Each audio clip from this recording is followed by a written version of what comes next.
Welcome to the NBA Coast to Coast podcast brought to you by lineups.com. Nate and Josh are here for the second night of hoops. 12 games on the slate for Wednesday night. We've got an episode up here with player prop specials in it for you. Also have another one with just regular best bets. I threw a player prop parlay in there for you as well, though. So definitely want to check that out. Subscribe to the channel. Make sure that you are following along each and every weekday for this whole NBA season. And obviously when we get into the playoffs. But let's go ahead and jump right into the first player prop that you're looking at. A guy honestly near and dear to my heart. I'm still going to stand for Lamelo until he turns into the guy that I think he can be. But where are you at with his RA in this one?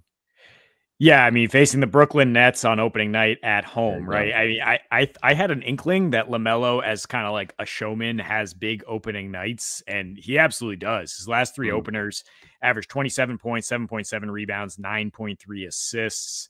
The projection for him is 38 PRA, and his line is only 35 PRA. So, I mean, you can bundle it all together. I don't think he's going to have to do quite as much scoring this year. He's got more weapons around him than he has basically in like 4 years now with the Hornets, including a spacing 3.5 man, right? In Kalkbrenner, who is, by the way, nearly 2-to-1 to hit 1-3 in his debut, if you're into that sort of thing. But I mean, the point is, yeah, with Brandon Miller out there healthy, with Miles Bridges healthy, like I think Lamelo is going to be distributing. It's what he does. Yeah. He's also an elite rebounder for guard, and Brooklyn's going to miss a ton of shots. I mean, what is their rotation now? Their defense was already getting leaky against the backcourt down the stretch last year, giving up third and fourth most RA to point guards, and now it's just like a rotation of like rookie Cam Thomas, MPJ, like it maybe some Terrence Mann out there guarding LaMelo Ball. I'm not too scared of that.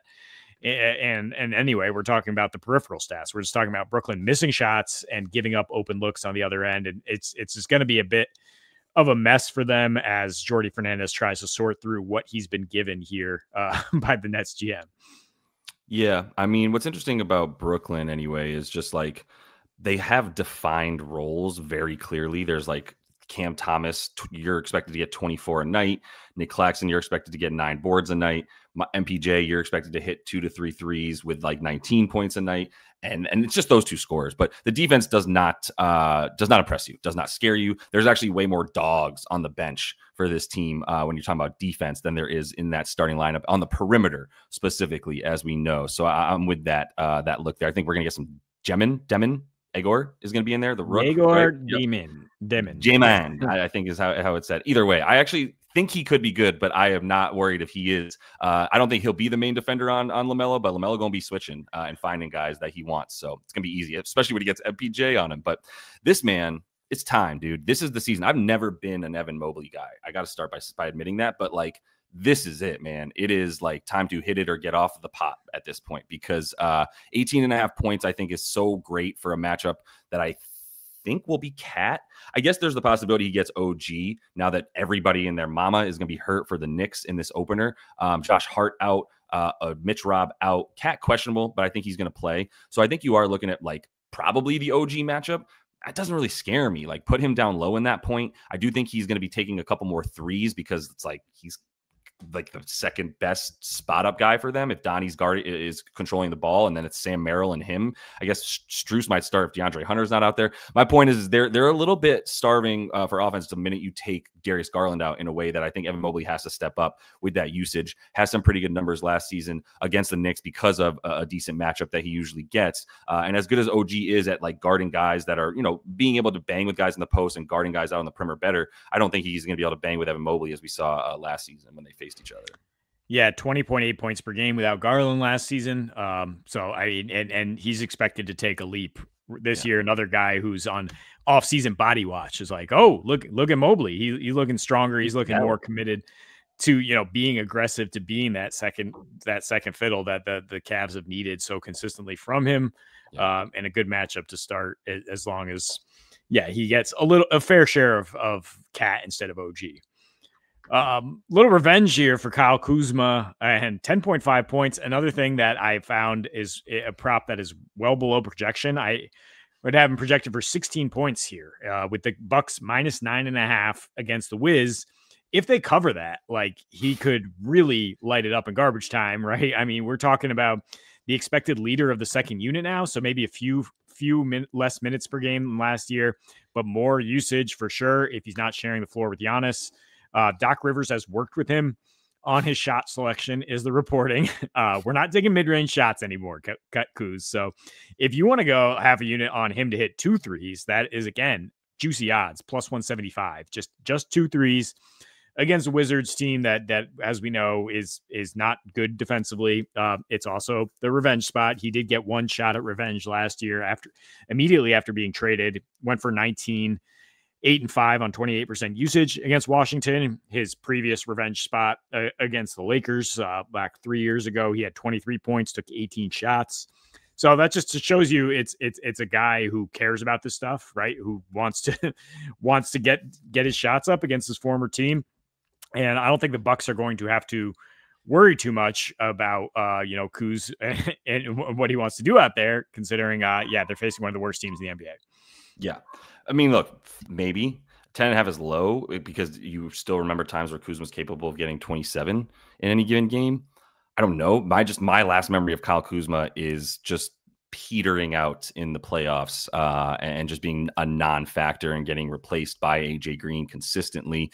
So I don't know. I've heard that like AJ Green is in the starting lineup. I'd have to double check that. So you've got Kuz coming off the bench, which is better for sure. Not going to be trying to like better. And there is a million miles between a playoff game and opening night against the Washington Wizards at home. I was actually using that last memory piece as support for you, as like, hey, this is the last thing we all remember. But like 10.5, I don't know. This is like being like, hey, Spencer Rattler, 120 yards passing. Come on, he's an NFL quarterback. He could get 120 yards passing. I think we're saying the similar thing here for Kuz. I'm on Taylor Hendricks' watch. I think we all should be. I think he's sounds like he's going to be starting. Will Hardy loves this dude. We knew that draft night. We knew that even though he was, putting him in the G League a lot, definitely had some injuries that first year that really cut things out. Right. But like, I think this is it. I think it's his coming out party. And the key here is that the intel is threes for this dude, that he is going to be playing in that corner/dunk spot, right? Like corner threes. And then you crash when a guy is driving, or you stay out there. Those are your 2 options, because he's a problem flying to the rim from like 17 feet away at 6'10" with the ability to move like he does through the air. So like, yeah, you're gonna see some like nice Taylor Hendricks dunks. You're gonna see some big Isaiah Collier alleys to Taylor Hendricks when Isaiah Collier comes back from injury. And you're gonna see him with probably like 4 or 5 threes a game. And right now we get 1.5 or plus money. I think he's going to be shooting, like I said, roughly 5 of those a game, because that's what they want from him. And the key here is like, I think it's 30 minutes. So if you want the points, you're at like 7.5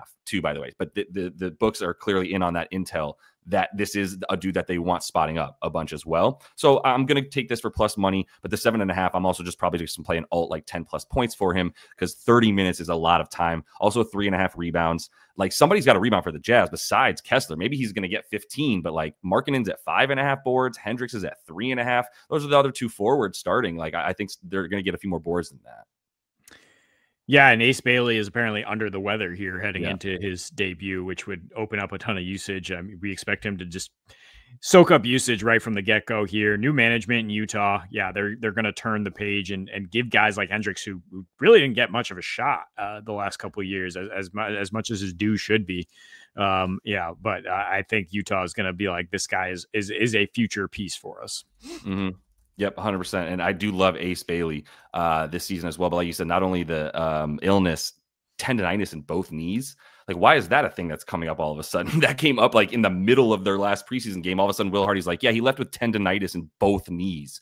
What? That just flared up in the game. He's like 20 years old, but not a great idea so far for him. But we'll see with Ace. But either way, really enjoyed getting to the first episode of the season with everybody. We are coming back, first day, I guess, anyway, of real hoop, right? We had the 2 games, but now we got this 12 gamer, 2 more on Thursday. So come back as we'll have the player props episodes such as this, and then the best bets on the other one. So till we see you then, happy betting.